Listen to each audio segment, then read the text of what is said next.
하루의 말씀, 오늘은 로마서 4장 9절에서 12절 말씀 가지고 함께 나눕니다. 성경 봉독합니다. 그러면 이러한 복은 할례를 받은 사람에게만 내리는 것입니까? 그렇지 않으면 할례를 받지 않은 사람에게도 내리는 것입니까?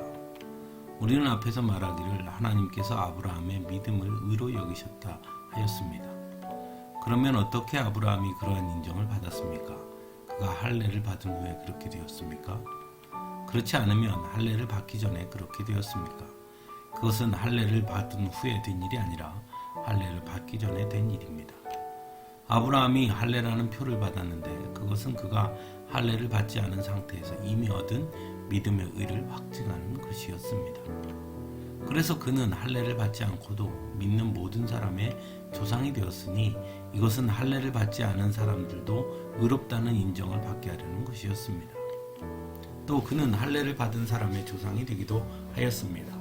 다시 말하면 할례만을 받은 것이 아니라 또한 우리 조상 아브라함이 할례를 받지 않은 상태에서 걸어간 믿음의 발자취를 따라가는 사람들의 조상이 되었습니다.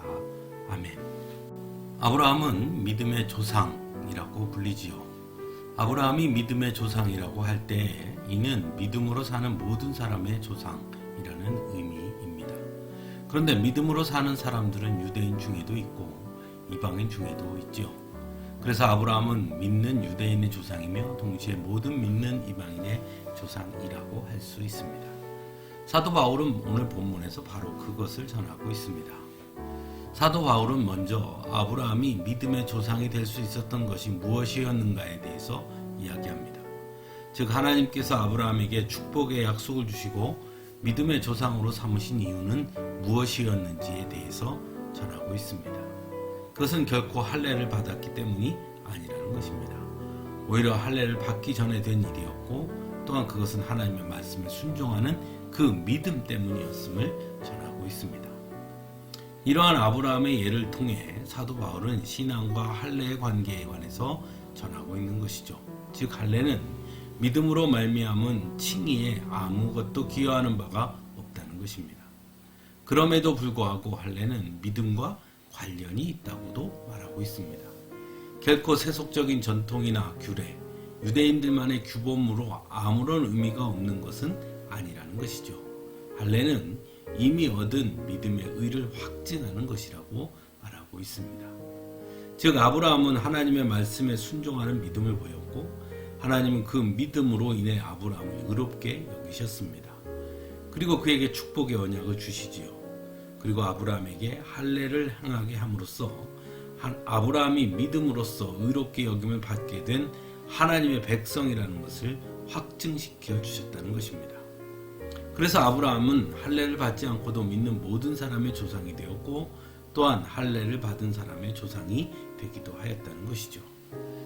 사도 바울이 아브라함을 통해 이야기하고자 하는 것은 과연 무엇일까요? 먼저는 아브라함이 하나님의 언약을 받은 것은 바로 하나님을 믿은 그 믿음 때문이라는 것을 강조하고 있는 것입니다. 그러므로 하나님의 축복은 바로 하나님을 믿는 그 믿음으로 말미암는다는 것이죠. 그래서 우리 역시 하나님을 믿으면 아브라함과 같은 축복을 받게 된다는 것입니다. 그래서 아브라함은 믿음의 사람들의 조상이라는 것이죠. 또한 할례는 비록 하나님의 언약의 조건은 아니지만 하나님의 언약을 받은 사람들의 증거라는 것입니다. 그러므로 아브라함은 할례를 받은 사람들의 조상이기도 하다는 것이죠. 그리고 그 말은 곧 하나님의 언약을 받은 사람들의 조상이다라고 말하게 된다는 것입니다. 사랑하는 성도 여러분, 하나님께서는 아브라함의 믿음을 의로 여기셨습니다. 그리고 그 의는 무할례 시에 일어난 것입니다. 즉 의롭게 되는 데에 할례는 결코 조건이 될 수 없다는 것이죠. 그럼에도 불구하고 우리가 할례를 통해 배울 수 있는 것은 다만 할례는 하나님의 백성이라는 표식으로 쓰였다는 것이죠. 즉 믿음으로 의롭게 된 사람들은 그에 합당한 모습이 있어야 하고 그것이 바로 할례를 통해 구별됨을 드러냈다는 것입니다. 그래서 우리가 사도 바울이 성도를 가리켜 그리스도의 향기다라고 말했던 것을 기억할 필요가 있습니다. 또한 그런 의미에서 과연 우리는 믿음의 사람으로서 어떤 증거를 드러내며 살고 있는지 또한 다시금 생각해 보아야 할 것입니다. 함께 기도하겠습니다.